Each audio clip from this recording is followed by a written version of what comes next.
So we are starting the session now. Good evening, ma'am.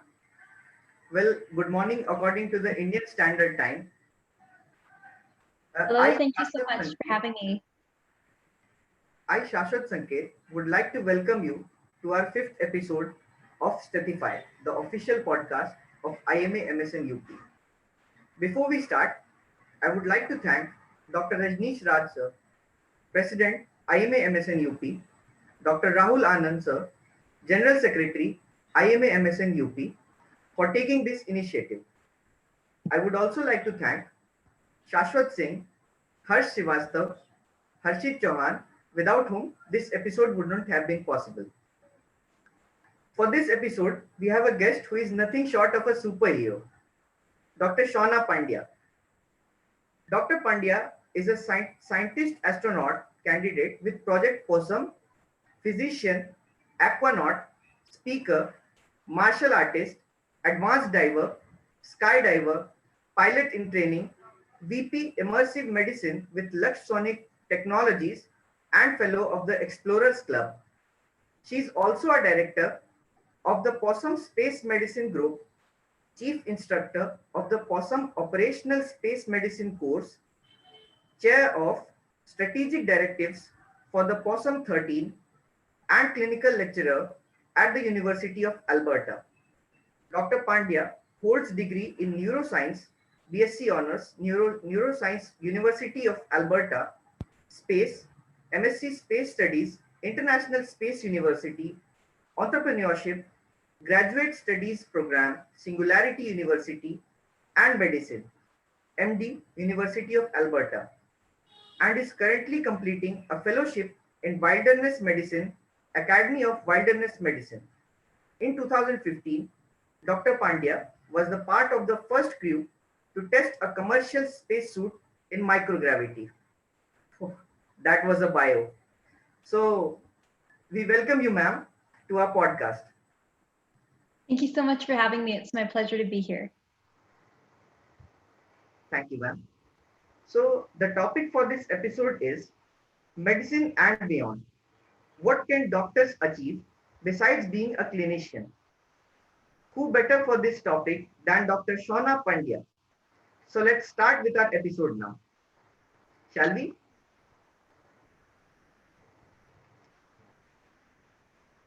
So, ma'am, I'll put the questions to you. The first one says, you have a great interest in space medicine. Can you tell us what are the possibilities in the evolving area of space medicine, and what are some interesting answers we can get from research in this field as a doctor? Yeah, so that's a great question. So first of all, we really need to understand the spaceflight environment. So everything that we know about living and existing here on Earth, we have to take into account that everything that we've evolved, everything that we've been, everything we've lived here on Earth has been within the confines of 1G, or within gravity. And so when we talk about sending astronauts up to the International Space Station, they're floating around in zero gravity. And so that affects every single bodily system, whether we're talking about our bones, our muscles, our heart, our blood cells, our immune systems, our central nervous systems, our ocular systems. And so you can actually decompensate quite a bit.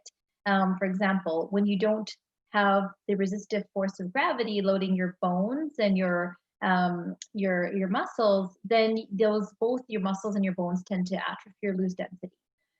So we're not just sending humans up to space to say, look, we did something amazing, but we're doing it to do and perform actual science and exploration. So we need to keep people at their best and at their fittest. So the field of space medicine, to come back to your question, is all about understanding the spaceflight environment. So understanding the risks posed by microgravity, understanding the risks posed by high radiation, the psychological effect of being confined in a spaceship with a crew of 5 other people, being away from our families, having altered day-night cycles.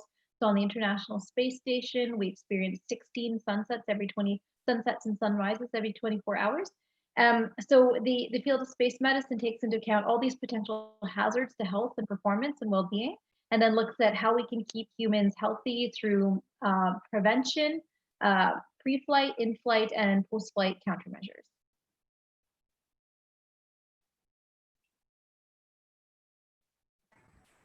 That was a wonderful answer, ma'am. So let's move on to the next question. Well, this is something that I personally wanted to ask. Many of us have a multitude of things on our bucket list, but we don't really know how to go about achieving them. What do you think is a good way to chalk out a plan for oneself as a doctor, which is not so ordinary?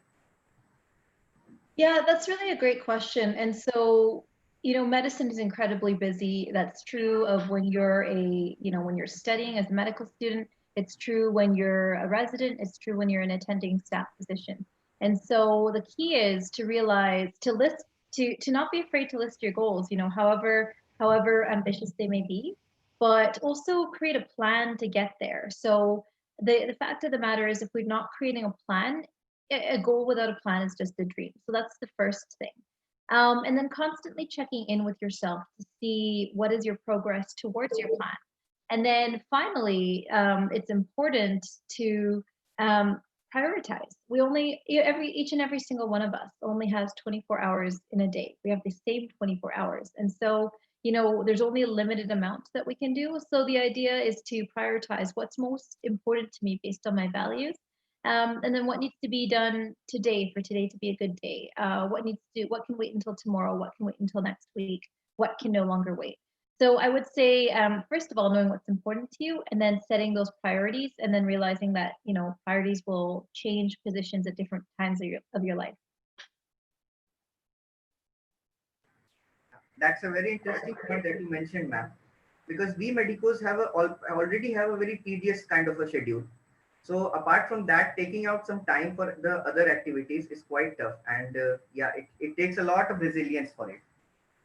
So moving ahead, the next question says, are you able to make time to continue your clinical practice as a general practitioner?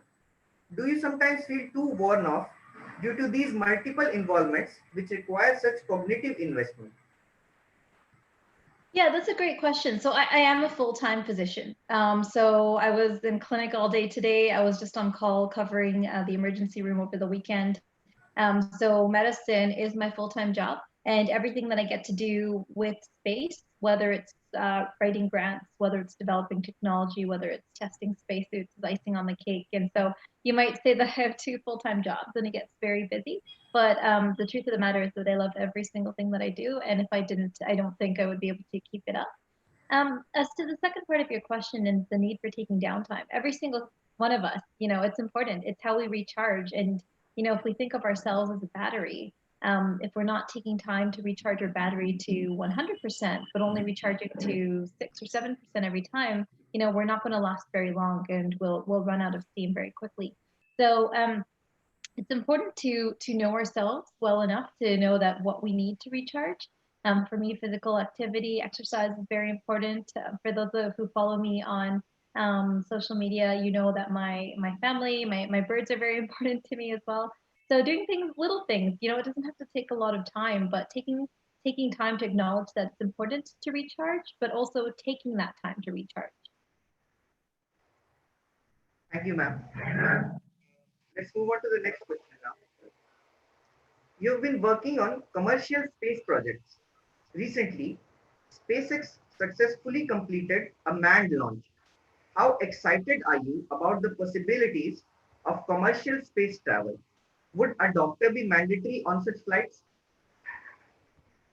Yeah, so the prospect of commercial space flight is so exciting, because it promises to open up the frontier and access to space for every single one of us. So it's not just for pilots and scientists and researchers and physicians anymore. It's for artists and entrepreneurs and actors and athletes.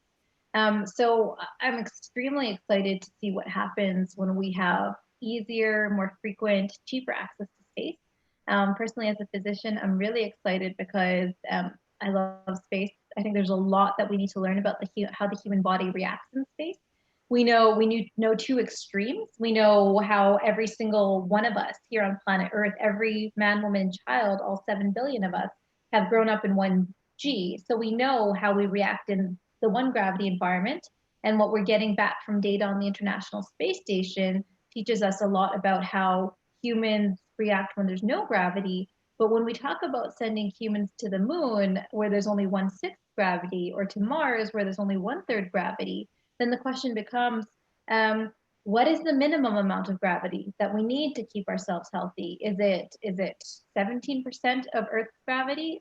Then that's great, because then we can survive on the moon and Mars. Is it 50% of Earth's gravity? Well, then that means that we still need to have extensive countermeasures for Mars. So there's a lot to figure out, but the prospect of commercial spaceflight is so incredibly exciting. And the launch of the recent commercial crewed vehicle to the space station with Launch America and SpaceX was extremely exciting, and I hope it's the first of many more endeavors to come. Thank you, ma'am. That's quite exciting thing, because as a child, I think all of us dream to be somewhat. Every child dreams to go to the moon or something once. So yeah, that's quite exciting, and definitely the medicals will be an important part of those missions. So yes, let's move on to the next one now. Did you face any specific challenges as a woman in science, either at home or at work, in India or outside? Yeah, I think each and every one of us face our own challenges, and certainly I think medicine has a lot of evolving to do when it comes to equality for both for women. And then in Canada, I'm considered a minority, so experiencing that as well. I think we do have some learning to do to teach medical professionals what it truly means to be a part of a team. So in the professional workplace, it is getting better, and I think every single generation has the duty to take a look at that around themselves as they go through their careers and make those mental notes of what is and what isn't acceptable to them in terms of equality, in terms of a positive workplace that allows everyone to perform at their best. And then at home, I think my parents are like any other Indian parents. They ask me when I'm going to get married and settle down and the usual things, but they're also very supportive. So, I don't, it's always important to take in the opinions of those who love you, but at the end of the day, realize what your priorities are. Yeah, wonderful, ma'am. The family support is quite important, especially when you are pursuing something so huge. So yeah, that really matters. And the next question is, you're also an aquanaut. What inspired you to pursue this? Was it a person or sheer personal interest? Yeah, so I finally gained my Aquanaut designation at the end of 2019. And so for those who don't know, the term aquanaut means someone who has lived and breathed the same water pressure, the same ambient pressure as the surrounding water. So the way you do that is if you're living in an underwater facility or habitat. So I did an underwater science mission called Neptune, which stands for Nautical Experiments in Physiology, Technology, and Underwater Exploration. And we lived in this underwater habitat off the coast of Florida for 5 days. And so that's over 24 hours. So that's when I got the Aquanaut designation. It was definitely a dream come true. So there's so many reasons why that was important to me. So the space connection is, space is hard, as we've talked about, and space is also expensive. And so the first time we go to such a high risk, difficult environment, we don't want that to be the first time that we've practiced some maneuvers or some protocols. And so that's why we have what we call analog environments back on Earth. And so these environments are analogous to some aspect of the spaceflight environment. Maybe they replicate the remoteness and the isolation of space. And so that's why we like underwater analogs, because we are living in this isolation and confinement. And we were able to simulate what it's like to live in close quarters as a crew and perform science and do outreach. And then the last part of it is how little we know about our oceans. So to date, more men have walked on the moon than have walked at the bottom, or than have, sorry, visited the bottom of the Marianas Trench, which is the deepest point of the ocean. So there have been 12 men who walked on the moon, and the number is slowly increasing. I think it's 4 men and 2 women now. But we've mapped more of the moon's surface than we've explored of the oceans. Over 95% of the oceans remains unexplored to this date. So, to help further my experience in analog environments, contribute to space research, and also contribute to our exploration of this beautiful planet. Those were all amazing reasons why I wanted to pursue the Aquanaut designation. Yeah. We don't come across the Aquanaut every day. So yeah, that's an honor to have you with us, ma'am. Thank The you. next question is, how are doctors accepted in a field with people from multiple specialities? Are there any specific challenges as a doctor? Uh, are there specific challenges a doctor may face with regards to being in a new ecosystem? Sorry, you cut out at that last part. You said that, are there any challenges that doctors face with respect to? With respect to being in a new ecosystem. Yeah, so I mean, doctors have several things going for them. The reason that you get into this profession is you care, that you're able to learn a vast amount of information, that you're able to take new information and see how it fits with the pattern of what you know. You're able to make life and death decisions. But at the same time, there's our attention's divided. We might have multiple patients, we might have our families to look after, we might have a lot going on at work, a lot going on in terms of academic research. So there's advantages and disadvantages, but I think, what I've learned going forward in this field and through all my years in medicine is I have learned more about compassion, about humanity, and just about what motivates people going through their lives than I have in any other setting. And so that's an incredibly rare privilege. You are privileged enough to care for the poorest of the poor, the most destitute, and those who have had a bit more in life. And you are able to come to all of them, see them all equally, and just have the same goal for every one of them, and that's to help them get well. And I think that's an incredible privilege and perspective that not many other professions have. And I would say on the whole that doctors do benefit from that. Yeah. Wonderful. So the next question is, Government of India has recently welcomed private sector for space exploration. Do you think this would be beneficial for the Indian medical students someday? Because there are many programs in the US and not so much in India. Yeah, I think everything that India is doing with respect to space, both on the commercial front as well as with Israel, is just amazing. Israel, for example, has certainly proven its abilities, its uh, ability to send robotic missions to further planetary bodies. And the fact that, commercial space is up and coming in India is extremely exciting. And I hope that these presents new opportunities, not just for the engineers and scientists, but for the physicians.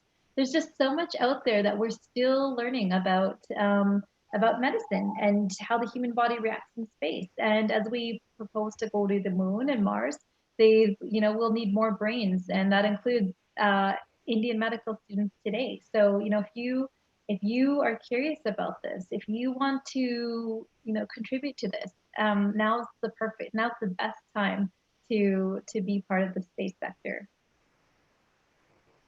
Yeah.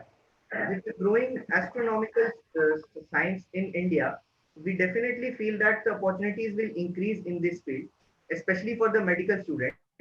That, as you mentioned, that the reaction to our body for the gravity, well, that will play an important role, as the medical students will get an opportunity in that. So the next question is, Do you think Indian medical education needs immediate reforms, one which has more flexibility to pursue other careers? The current system and the ideology leads to students being sort of trapped in their career choice made when 20 or so. Yeah, it's hard to comment specifically on the nature of the Indian medical education system because nearly all of my training has been spent in Canada. I've only done one rotation in India as a medical student. That being said, we often hear flippantly tossed around in the media that the average person will go through, X amount of career changes or change a career every, 5 or 10 years in their lifetime.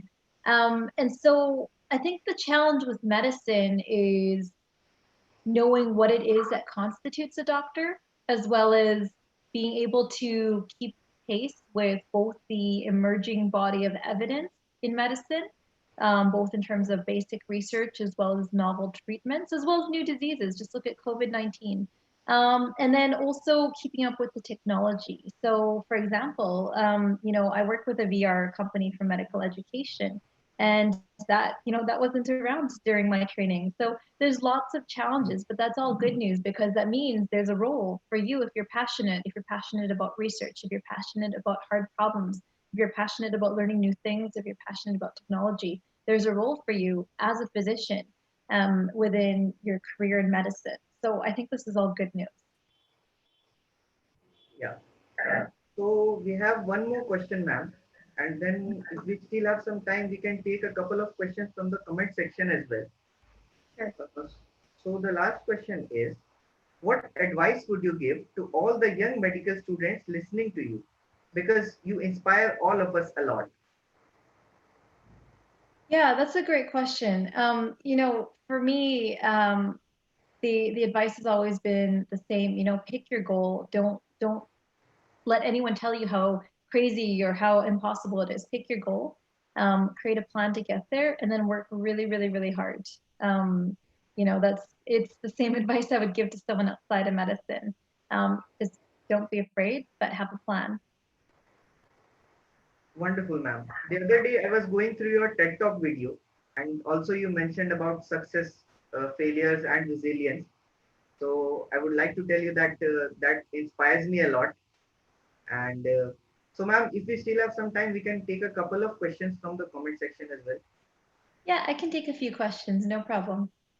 Sure. Thank you, ma'am. So the question is,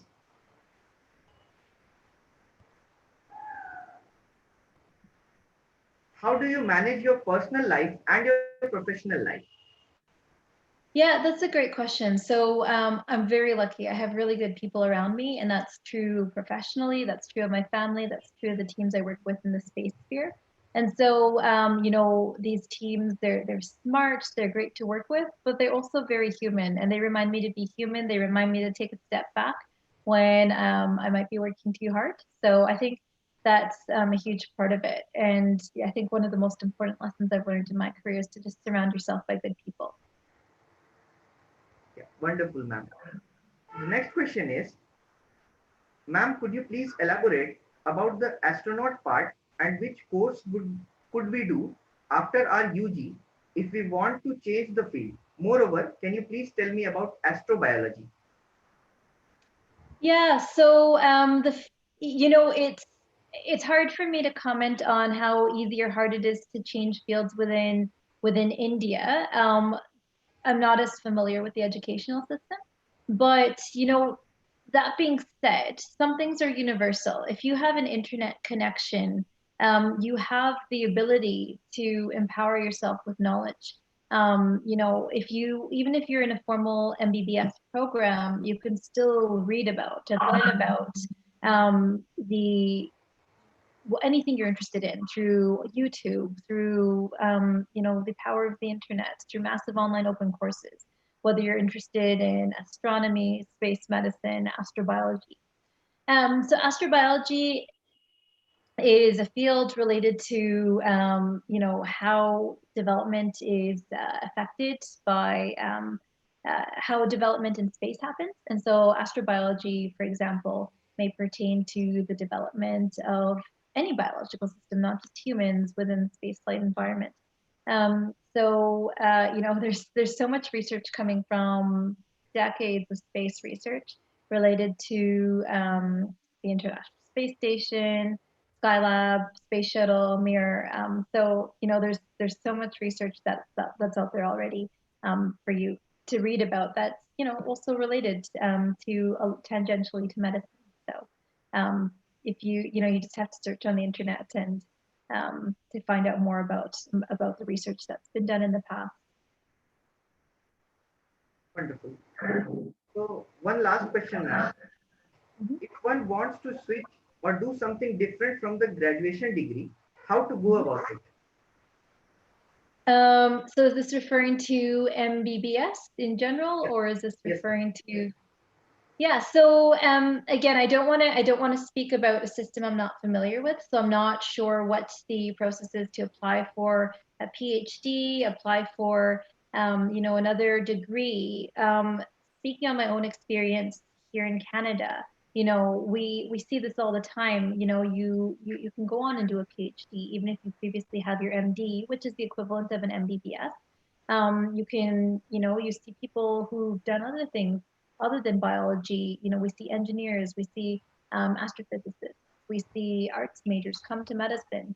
And then on the foreign side, I work with physicians who've previously trained in medicine within their own country and have come down to do a PhD either through the US or in Canada.